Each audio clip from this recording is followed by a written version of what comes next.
வினோத வாய்ஸ் நேயர்களுக்கு வணக்கம். நான் உங்கள் கிருஷ்ணவேல். இன்னைக்கு நாம இன்று மேலே எதை பற்றி பார்க்க போறோம்னா, ஆப்பிரிக்காவை சேர்ந்த திடீர்னு இப்போ ஆப்பிரிக்கா செய்திகள் அடிக்கடி வருது. அதே மாதிரி அந்த வரிசையில் ஆப்பிரிக்காவில் உள்ள ஜிம்பாப்வே நாட்டை சேர்ந்த மேக்ஸ்வெல் சி கும்புட்சோ, அப்பா எப்படியா கரெக்டாக சொல்லிடணும்னு பார்த்தேன், சி கும்புட்சோ அப்படின்ற ஒருத்தர் ஒரு எலக்ட்ரிக் கார் கண்டுபிடிச்சிருக்காரு அப்படின்னு சொல்லி பரபரப்பாக பேசப்படுகிறது. அந்த காரோட ஸ்பெஷாலிட்டி என்ன, ஏன் அது பரபரப்பாக பேசப்படுகிறது, அதன் பின்னணி செய்திகள் என்னன்றது தான் விரிவாக இன்னைக்கு நாம் பார்க்க போகிறோம். நம்ம வீடியோவில் அடிக்கடி நம்ம அப்புறம் நண்பர்களே புத்தகம் வாங்குன்ற போடுறதெல்லாம் நிறைய பேர் கேலி பண்ணுறாங்க. கேலி கிண்டல்லாம் பற்றி நம்ம கவலைப்பட வேண்டிய அவசியம் இல்லை. எத்தனையோ காமெடி பண்ணுறவங்க சேனல்லாம் என்ன பண்ணுறாங்க, என்ன சப்போர்ட் பண்ணணும்னு நினச்சிங்கன்னா நீங்கள் பணம் அனுப்புங்கன்னு கேட்குறாங்க. நம்ம என்ன பணம் அனுப்புங்கன்னு கேட்குறோமா? சேனல் நடத்த பணம் தேவைப்படும். அப்படி தேவைப்படக்கூடிய பணத்தை நீங்கள் புத்தகம் வாங்கினால் உங்களுக்கு புத்தகங்கள் வாங்கிய அந்த புத்தகங்களாகிய அறிவாயுதம் உங்கள் கைக்கு கிடைக்கும். அதன் மூலமாக எங்களுக்கு கிடைக்கக்கூடிய பணத்தை வைத்து நாங்கள் இந்த சேனலை நடத்த முடியும் அப்படின்னு தான் நம்ம சொல்கிறோம். ஸோ புத்தகம் வாங்குங்க அப்படின்னு நான் கேட்பதில் நான் கூச்சப்படவில்லை. அதை பார்ப்பதற்கு நீங்களும் சலிப்படைய வேண்டிய அவசியம் இல்லை.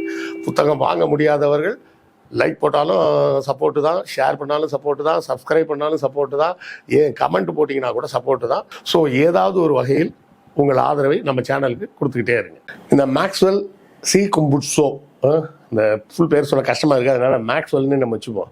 இந்த ஜிம்பாப்வேயை சேர்ந்த மேக்ஸ்வெல் நபர் சில புதிய விஷயங்களை நான் கண்டுபிடிச்சேன் அப்படின்னு சொல்கிறார். என்ன சொல்கிறாருன்னா, க்ரீன் எனர்ஜி,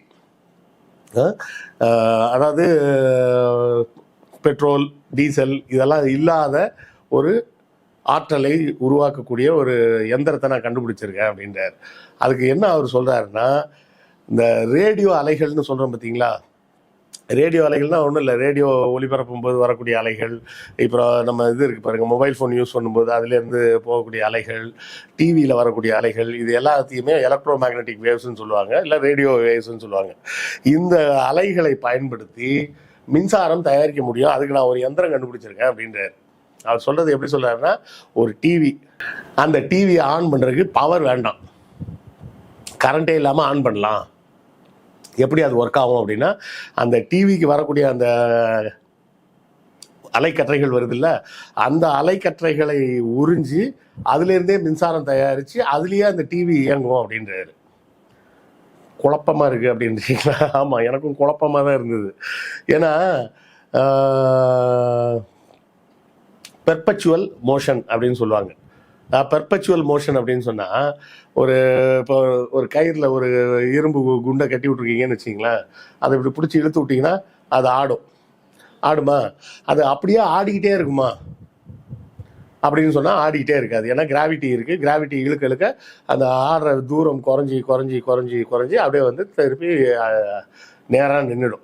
ஸோ முடிவில்லாத ஆற்றல், இன்ஃபைனட் எனர்ஜி அப்படின்னு உலகத்தில் ஒன்று கிடையவே கிடையாது. சயின்ஸ் படி, விஞ்ஞானத்தின் படி. ஏன்னா தெர்மோடைனமிக்ஸ் லான்னு சொல்லுவாங்க.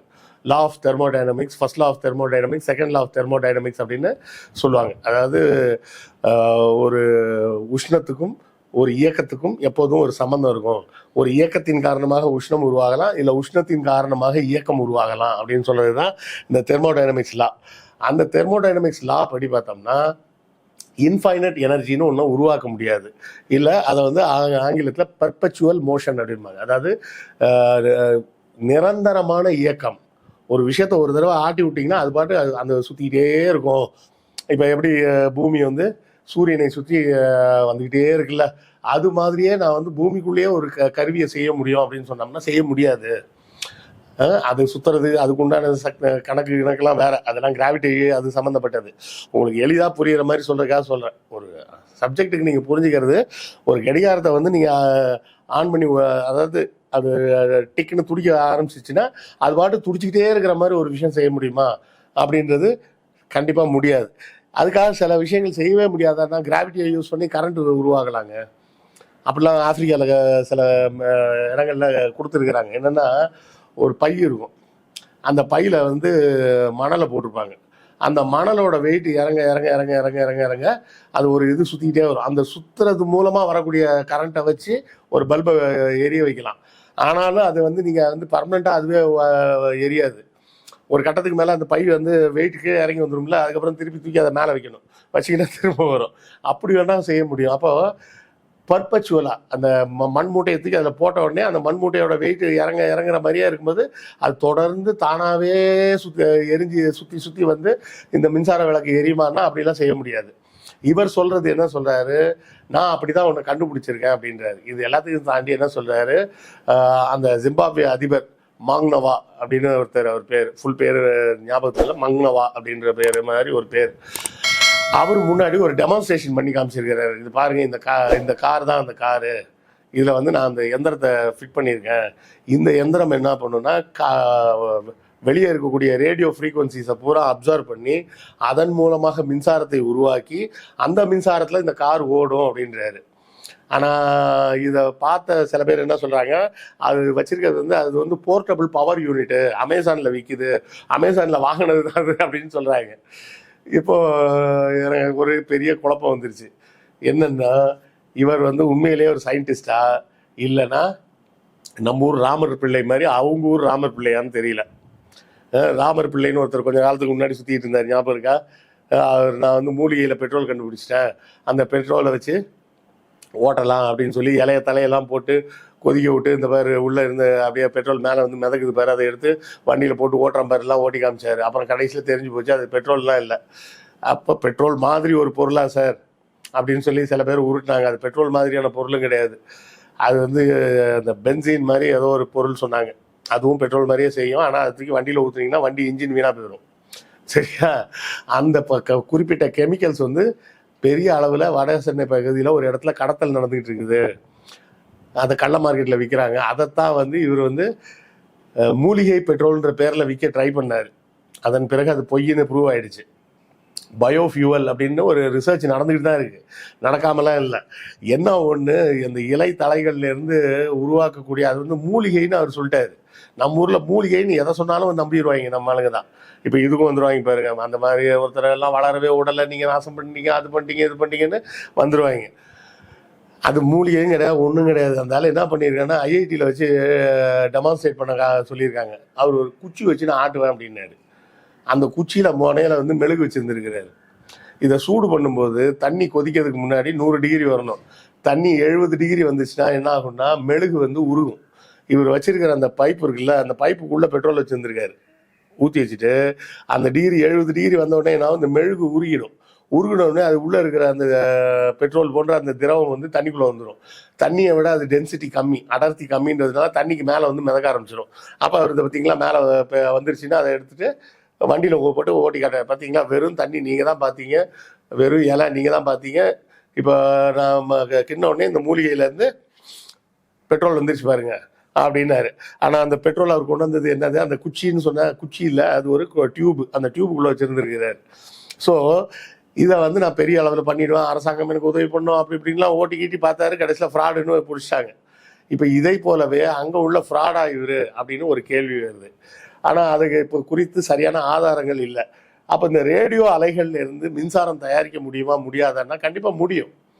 ஆனால் அதில் வரக்கூடிய மின்சாரத்தின் அளவு எவ்வளோன்னா நானோ வோல்ட்டுன்ற அளவில் தானே மின்சாரத்தை அளக்குறாங்க. அந்த மின்சாரத்தின் அளவு வோல்ட்டில் அளக்கப்படும். இப்போ நம்ம வாங்குகிற பேட்டரி வந்து 1.5 வோல்ட்டு, அதுக்கு கம்மியான அளவுனா என்ன அளவு, மில்லி வோல்ட்டு. மில்லி வோல்ட்டுக்கு 1000ஆல் வகுத்தீங்கன்னா என்ன வரும், மைக்ரோ வோல்ட்டு. இந்த நானோ வோல்ட்டுனா என்ன அர்த்தம் தெரியுமா, ஒரு வோல்ட்டை 1 போட்டு 9 சைபர் போட்டால் ஒரு நம்பர் வரும்ல, அந்த நம்பரால் வகுத்தா வரக்கூடிய அளவு. அப்போ நானோ வோல்ட்டில் வர்ற கரண்ட்டை வச்சு எப்படி நீ காரை ஓட்டுவ அப்படின்னு கேட்குறாங்க. சாதாரணமாக நம்ம வாங்குற இந்த 1.5 வோல்ட் இருக்க பேட்டரியை வச்சு பொம்மை கார் தான் ஓட்ட முடியும், பெரிய கார்லாம் ஓட்ட முடியாது. இவரது ஆதரவாளர்கள்லாம் என்ன சொல்கிறாங்கன்னா, நம்ம ஊரில் சொல்கிற அதே கான்செப்ட் தான் சொல்கிறாங்க. நீங்கள் எதை கேட்டாலும் மேற்கத்திய உலகத்தை தான் நம்புவீங்க, உள்ளூர் ஆட்களை நம்ப மாட்டீங்க, உள்ளூர் விஞ்ஞானிகளை மதிக்க மாட்டீங்க. இன்டைஜினியஸாக ஒருத்தர் ஒன்று பண்ணுறாரு, அவர் 14 வயசுலேயே ஸ்கூலில் இருந்து நின்றுட்டாராம். அதாவது 10ஆம் கிளாஸே, நம்ம ஊர் கணக்குன்னா 10ஆம் கிளாஸே படிக்கலையாம். 10ஆம் கிளாஸே படிக்காத அளவுக்கு அவர் வந்து சொந்தமாகவே விஞ்ஞானத்தில் ரொம்ப பெரிய அறிவு கொண்டவர், அவரை நம்ப மாட்டீங்க அப்படின்றாங்க. பிஹெச்டி அளவுக்கு படித்து பல ஆராய்ச்சிகள் செஞ்சவங்களாலேயே கண்டுபிடிக்கிறதுக்கு முடியாத விஷயங்கள் எல்லாம் நான் வந்து 10ஆம் கிளாஸ் கூட பாஸ் பண்ணல, ஆனால் நான் வீட்டில் உட்காந்து மல்லாக்கப்படுத்தி யோசிச்சு கண்டுபிடிச்சேன்னு சொன்னால் இதெல்லாம் பைத்தியக்காரத்தனமா இல்லையா? இந்த மாதிரி விஷயங்கள் எல்லாம் ப்ரோமோட் பண்ணாதீங்க. 8ஆம் வகுப்பு படித்த மாணவர், மதுரையை சேர்ந்தவர், ஒரு புது கண்டுபிடிச்சாரு, அதை பண்ணிட்டாரு, இதை பண்ணிட்டாருன்னு எதையாவது ஒன்று எழுதி விடுறது, இதெல்லாம் படிச்சு பார்த்தியா கார்பரேட்ஸ் அது இதுக்கு தான் ஒரு படமே வேற எடுத்தாங்க சிவகார்த்திகேயனை வச்சு. இந்த மாதிரி வில்லேஜ் விஞ்ஞானிகள்லாம் வந்து பாதுகாக்கப்பட வேண்டும்னு. அவங்களெல்லாம் படிக்க வைங்க. அந்த மாதிரி அறிவு கொண்டவர்கள் கோடியில் ஒருத்தங்க இருக்கலாம், ஆனால் அவங்களும் உண்டான விஞ்ஞானப்படி தான் செய்வாங்க. இந்த விஞ்ஞானத்தை மீறிலாம் யாரும் எதுவும் செஞ்சிட மாட்டாங்க. அப்படி ஒருத்தர் ஜப்பானில் இருந்தார். அவரை பற்றி நம்ம இன்னொரு சந்தர்ப்பத்தில் பேசுவோம். அவர் வந்து இப்போ அமெரிக்காவில் தான் இருக்கிறார். சரியா? அமெரிக்காவில் கூட அவர் பெரிய ஆராய்ச்சியாளராக மாறிட்டார். உண்மையிலேயே அப்படி ஒரு அறிவு இருந்ததுன்னா கண்டிப்பாக கண்டுபிடிப்பாங்க. ஏன் இங்கே நம்ம ராமானுஜம் இருந்தார் கணிதத்தில், அவர் திரும்ப லண்டன்லாம் போய் படித்தார்ல. ஸோ உண்மையிலேயே திறமை இருந்ததுன்னா அது அறிவியல் பூர்வமாக டெஸ்ட் பண்ண முடியணும். அது அறிவியல் பொருள்லாம் டெஸ்ட்லாம் பண்ண முடியாதுங்க, நான் சொல்லுவேன் அது வேலை செய்யும் அப்படின்னு சொன்னால் அதுக்கு பேர் ஏமாத்து வேலைன்னு தான் பேர். ஸோ இந்த மேக்ஸ்வெல்லும் ஒரு ஏமாற்று பேர் வழியாகத்தான் அறியப்படுகிறார். ஆனால் அந்த ஊர் மக்கள் வந்து அவரை வந்து கொண்டாடுறாங்க. அது வந்து அந்த ஏமாற்று வேலை எப்படின்றது போக போக தான் வெளியே தெரிய வரும். இது ஒரு நண்பர் வந்து இந்த காரை பற்றி பேசுங்கன்னு சொல்லி கமெண்ட்டில் போட்டிருந்தாங்க. அதற்காகத்தான் இந்த எபிசோடு. அவர் மகிழ்ச்சி அடைவார் என்று நம்புகிறேன். இது குறித்த உங்கள் கருத்துக்கள் என்னன்றதையும் கமெண்ட்டில் சொல்லுங்கள், நானும் தெரிஞ்சுக்கிறேன். அடுத்த காணொளியில் சந்திப்போம். நன்றி, வணக்கம்.